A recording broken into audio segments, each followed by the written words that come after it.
Assalamu alaikum girls, I am Miss Saima Khan and today we will have the 5th lecture from the atomic structure chapter. Previously we have studied about the discharge tube experiment, discovery of electrons, protons and neutrons and their properties. Then we studied the Rutherford's atomic model and its shortcomings or drawbacks or defects. Later on we have studied about Bohr's atomic model, and with the help of Bohr's atomic model we have derived the radius of an atom. Now today we will study about the energy of an orbit, that how can we derive the energy or how can we calculate the energy of an orbit. For this, energy, if we are talking about, it will be the sum of all the energies present in an atom, such as it will be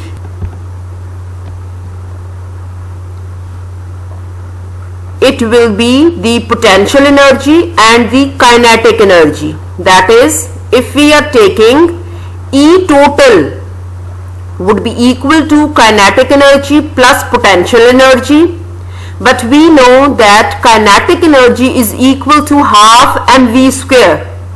Now for calculating the potential energy, in your book they have directly written the value.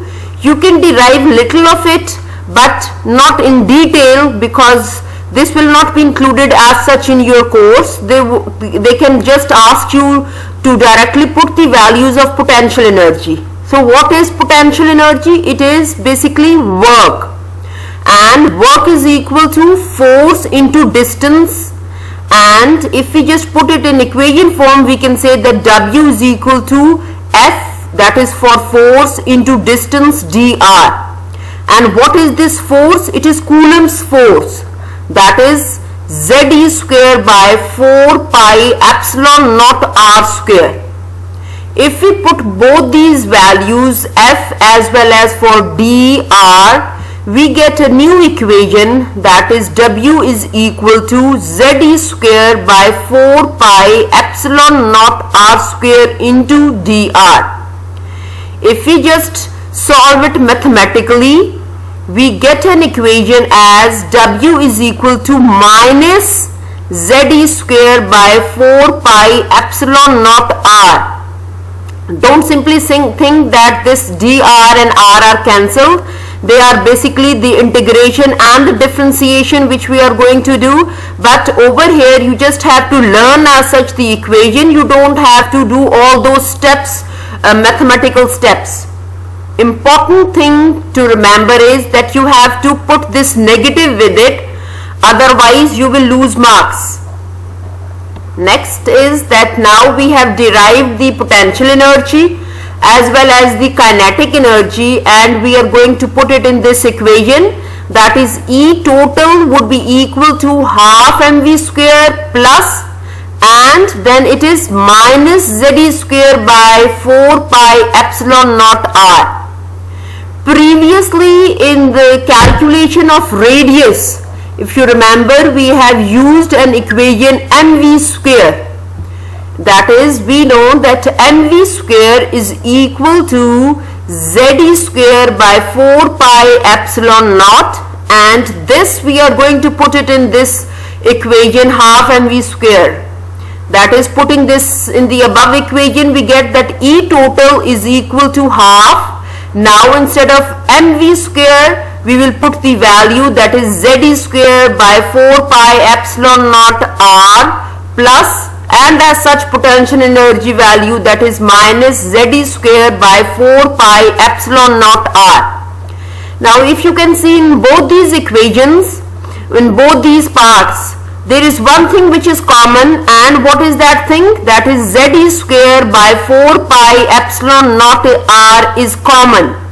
Taking out common, we are left with half minus 1 by 1, and if we just solve this bracket portion, we get, and we are solving it with the help of an LCM, we get it with minus 1 by 2, and taking out this minus 1 by 2, we get that it is equal to, energy is equal to minus Ze square by 8 pi epsilon naught r.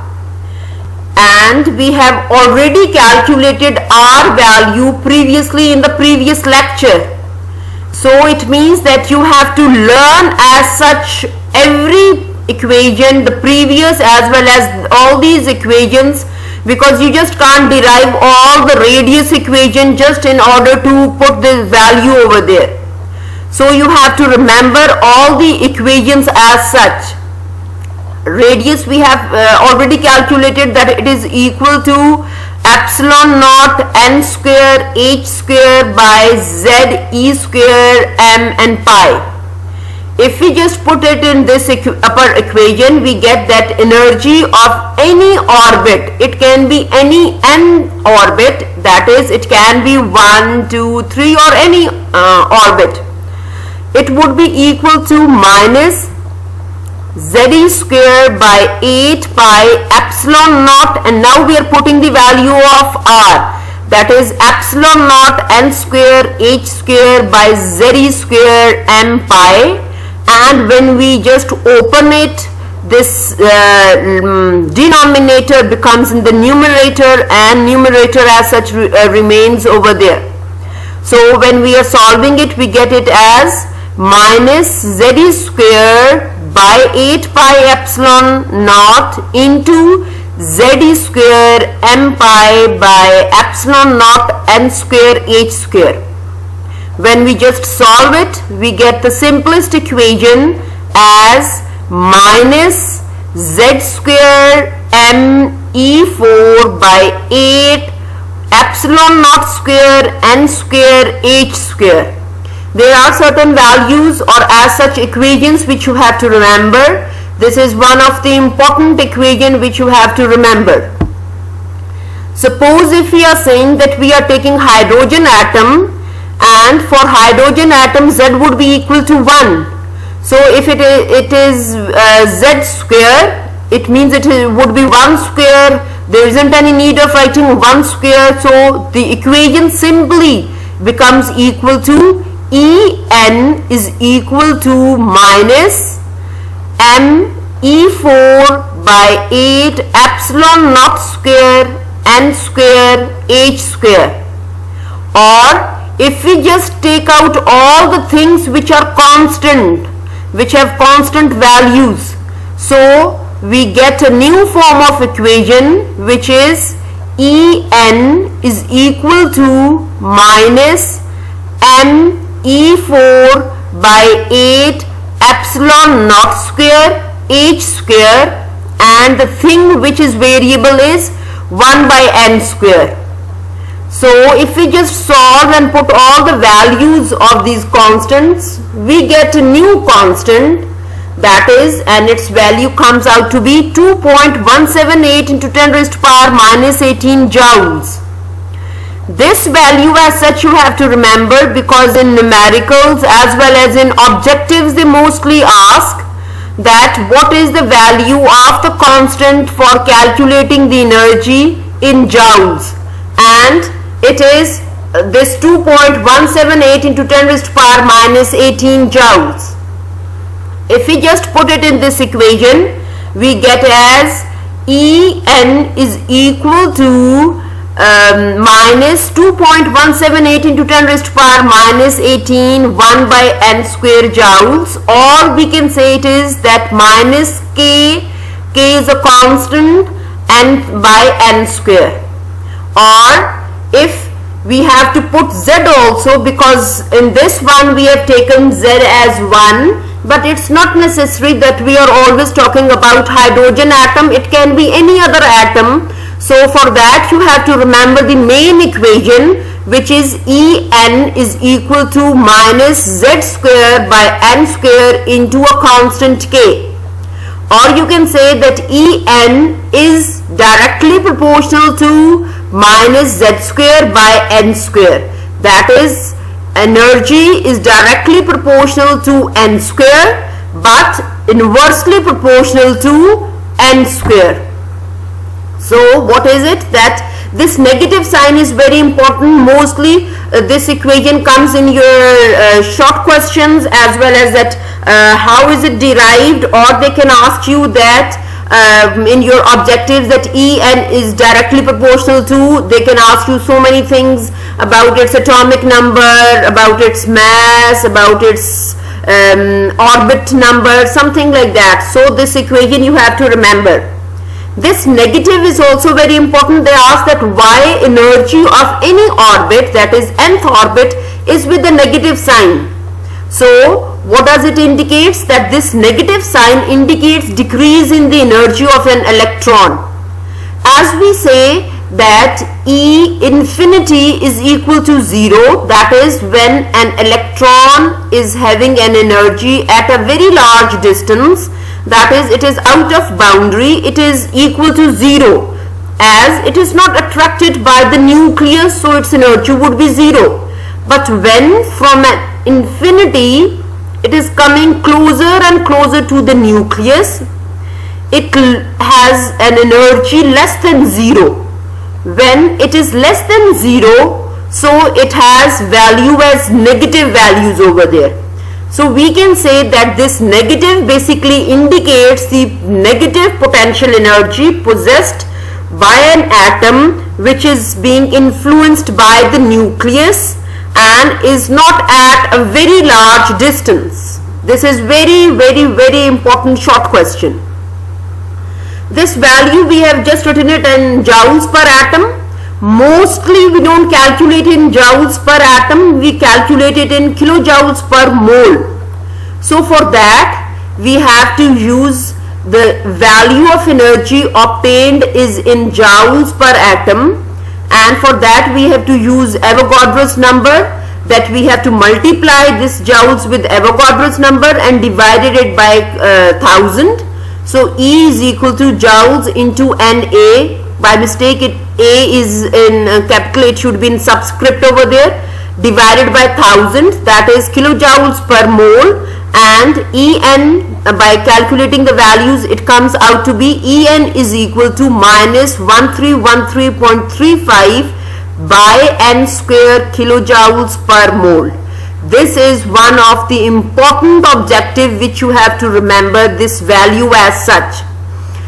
Next is, if we want to calculate for hydrogen atom, its value will be, all of them would be multiplied with 1, 1, 1, 1, 1, and as such it will be the same.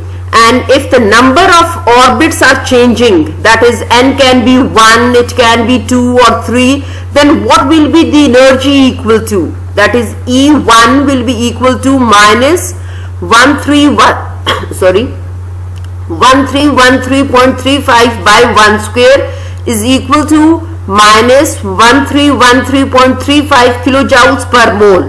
Because all these units are very important. Don't simply write the values as such, you have to write the units also. So E2 is equal to, we will put the same one value, that is minus 1313.35, and we will divide it by 2 square. Similarly, if we are talking about the third orbit, it will be minus 1313.35 and 3 square, and so on.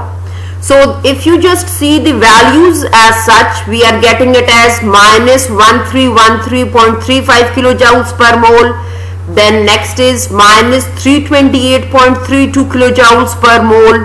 Then it comes out to be minus 145.92 kilojoules per mole, and so on, in such a way that at infinity, that is E infinity, the value comes out to be 0. This was what we were just discussing earlier, that the negative value indicates that the electron is brought from an infinity and making it stay in any of the orbits, that is 1, 2, 3 or any one of them. Now for calculating the difference between the energies over there, the first energy level, that is 1, n is equal to 1, is known as ground energy or ground state of hydrogen atom. All the other levels, that is n, if it is equal to 2, 3 or any other number, is the excited state.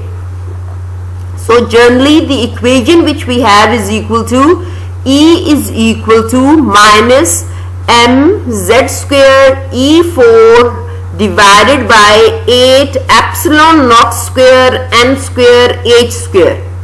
Now mostly if we are talking about hydrogen atom, all the things are constant except this n.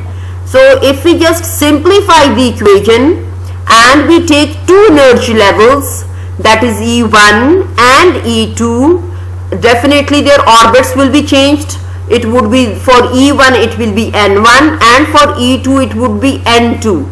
So delta E would be equal to E2 minus E1, that is putting the values as such, that is minus mz square E4 divided by 8 epsilon naught square N2 square and h square minus, and for E1 it is minus mz square E4 divided by 8 epsilon naught square N1 square and h square.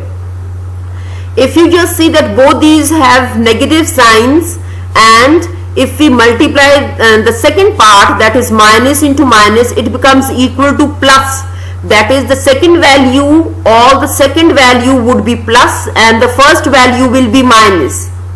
Whenever we are solving any equation in maths or in chemistry, writing the negative sign first and then writing the positive sign will, at the end the answer will remain the same, but for solution there will be a complex made. In order to avoid that complexity, we just solve it in a very simplified manner, that plus which we have solved, we will write it first and then the negative value, that is positive values will be written first and then the negative values. So if we are solving it in that way, we get N1 first and then N2 with a negative sign. That is the equation. Now after solving it as minus into minus makes it as plus, it becomes equal to that E change in energy is equal to mz square E4 by 8 epsilon naught square N1 square h square minus mz square E4 by 8 epsilon naught square N2 square and h square. Excuse me. Then it is that it is equal to mz square E4 by 8 epsilon naught square h square. All these are the constant values. These constants are taken out over there, and the thing which is left behind is n, that is 1 by n1 square minus 1 by n2 square. These are the things which are variable. All the others are constants, and for these constants we have already discussed that if we are taking hydrogen atom, then its value is equal to 2.18 into 10 raised to power minus 18 joules. So delta E, if we are putting it in this equation, delta E is equal to 2.18 into 10 raised to power minus 18 joules into 1 by n1 square minus 1 by n2 square. We can even calculate the Planck's quantum theory. According to Planck's quantum theory, energy is equal to h nu, and putting the value as such over there, that h nu is equal to 2.18 into 10 raised to power minus 18 joules into 1 by n1 square minus 1 by n2 square. Girls, mostly they ask you to derive the energy of an orbit, of any orbit. They can give you any number. Then when they are asking you to derive the energy, after previous equation you have to solve it. But if they ask you to calculate the wave number or the frequency, then all this right from the start, that is all the energy and then this frequency you have to derive. If they ask you in short questions that derive the frequency from an energy equation, then you have to solve few steps of energy and all these frequency steps. that is delta E is equal to H nu. This nu is basically frequency. It is not V. Don't think that it is V. It is frequency. That is H frequency or nu is equal to 2.18 into 10 raised to power minus 18 joules into 1 by n1 square minus 1 by n2 square. And if we are just putting it as such value over there, that is H nu is equal to mz square E4 by 8 epsilon naught square H square into 1 by n1 square minus 1 by n2 square. H and H are common, so we will take H to the other side, then frequency would be equal to mz square E4 into divided by 8 epsilon naught square H raised to power 3, because it was earlier 2, now another value has added, so it is 3, 1 by n1 square minus 1 by n2 square, and frequency is calculated in hertz or cycles per second. Next is derivation of wave number, and wave number is represented by nu with a bar on it. Sometimes they ask you to derive the wave number, so if they ask you for short questions, you can directly solve it like this. But if they ask you as long question, then you have to derive all the energy, then the frequency, and then the wave number. Now what is wave number? Wave number is the number of waves passing per unit length. That how many waves are passing per unit length, that means from one length how many waves are passing.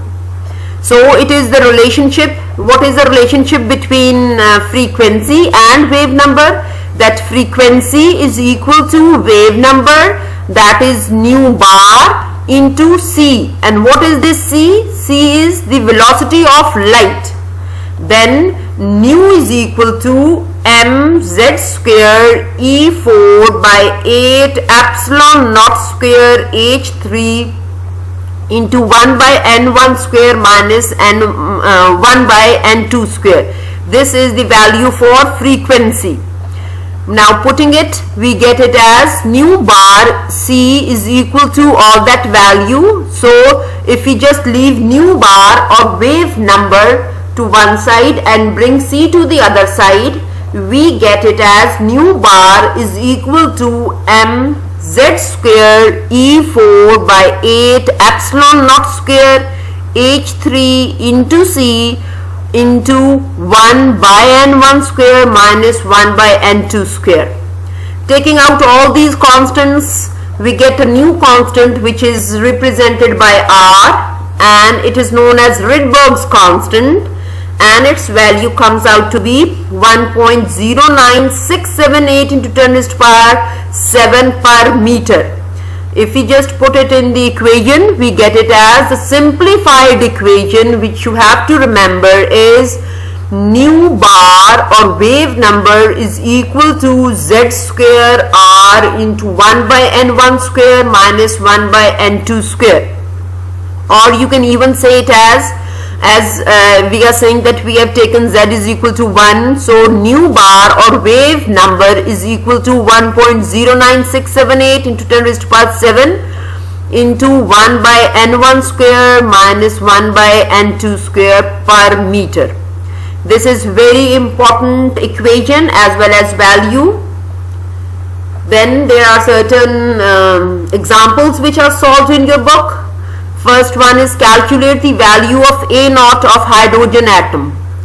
Now in exams they can ask you without giving any of the values, without giving even this equation.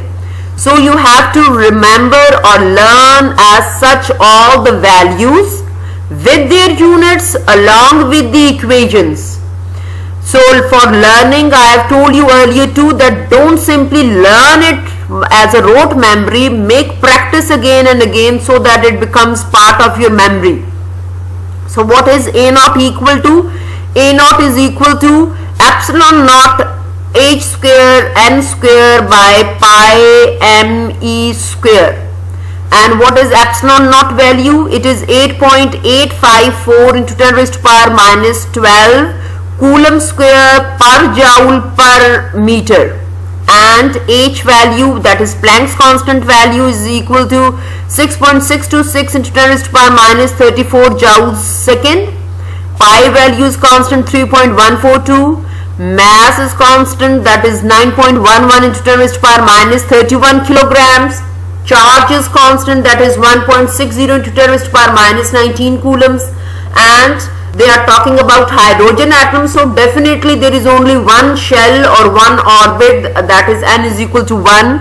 If we put all these values, our answer comes to be 5.29 into 10 raised to power minus 11 meter, or we can even say that it is equal to 0.529 angstrom. I hope so that all of it is clear. Next is that if we just take it as calculate the radius of third orbit of an electron of hydrogen atom. Now over here they have fixed it as hydrogen atom. It can be any atom, as third orbit as such for hydrogen isn't possible, but we can say that we have provided it so much energy that it has moved to the third orbit. So we can calculate the radius, that Rn is equal to A naught into n square by z. This equation you have to remember it as such, because it's not necessary that they are asking you about only hydrogen atom. It can be any value, or it can be any atom. Particularly over here they are talking about hydrogen atom, so our z would be equal to 1. But suppose if they ask you about helium, helium would be having different mass number, that is its z would be different. Similarly, if they are talking about lithium, sodium, chlorine, any atom, their z would be different. So as such the value over there for A would be same, that is 5.29 into 10 raised to power minus 11 meter. This would be fixed. N can vary. Over here they have asked about the third orbit. They can ask you about the fourth orbit, 10th orbit, any number. So it will be variable. Similarly, divided by Z. Z for hydrogen is equal to 1. But suppose if it is, they are talking about helium, definitely it would be, Z would be equal to 4, or any other value whatever they are talking about. That is, if they are talking about helium, values will be different. If they are overall, the radius will be different. They can ask you not only for hydrogen, lithium, simplest one, they can even ask you for larger atomic numbers. So our R3 would be equal to, putting the values, we get it as 47.61 into 10 raised to power minus 11 meters, or it can be 4.761 into angstrom. Angstrom and meters are the units of radius. Now these questions as such can be asked in your short questions, even for your objectives too, that the hydrogen atom having the third orbit has a radius of, they can give you all the values. So main thing to remember is the equation as well as these important values, because as such in objectives they are not going to give you any equation or the value. You have to remember all values as such. So this is important from your objective as well as short question point of view. Next is calculate the value of K, and they have given the expression, but in exams it's not necessary that they will give you the expression. You have to remember it, that K constant, that is e raised to power 4 m by 8 epsilon naught square and h square.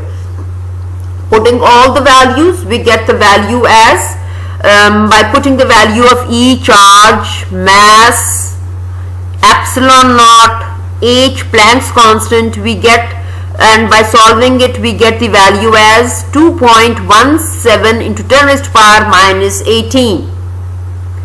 Then we have another example, that calculate energies for N1 for helium ion, for lithium ion, Particularly over here they have taken these two ions. If you remember in the previous lecture I told you that if we are to calculate the radius or the energy for any atom, we have to convert it into the simplest atom, that is similar to that of hydrogen. And for hydrogen we have only one proton and one electron. That is, whatever those atoms will be, we have to knock out all the electrons from them and we should be left with only one electron. So we for helium, as helium is 2 electrons and 2 protons, but we have removed one electron, so we are left with an atom resembling similar to that of hydrogen atom. So it is helium +1 and lithium is lithium is 3 electrons present in its orbits and 3 protons. Removing 2 electrons, we are left with only 1 electron, so lithium is +2. Now En is equal to minus Z square into K by N square. So for helium it is Z is equal to 2, and putting all the values we are getting the value as minus 8.716 into 10 raised to power minus 18 joules, and for lithium we are getting the value as 1.961 into 10 raised to power minus 17 joules.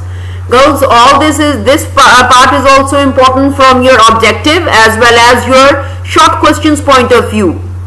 Then if we have two different shells of an atom and we have to calculate the energy, how can we calculate? Now the question is, how much energy is required to make an electron of hydrogen atom jump from N2 to N4? Then we have to use that energy difference equation, that is delta E is equal to E final minus E initial, and initial is represented with 2 while final is 4.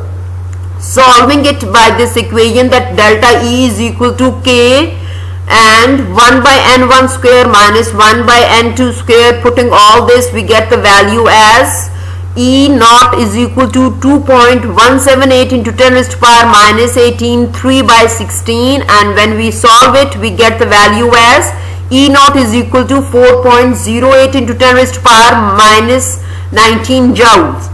Now this is also important from your objective as well as short question point of view. So you have to learn all these values excuse me, and equations as such. No equation or value will be written for you. I hope so that all of it is clear and you don't have any problem. But if you do have any problem, you can contact on WhatsApp. We'll definitely make possible to answer each and every question. Okay, thank you girls.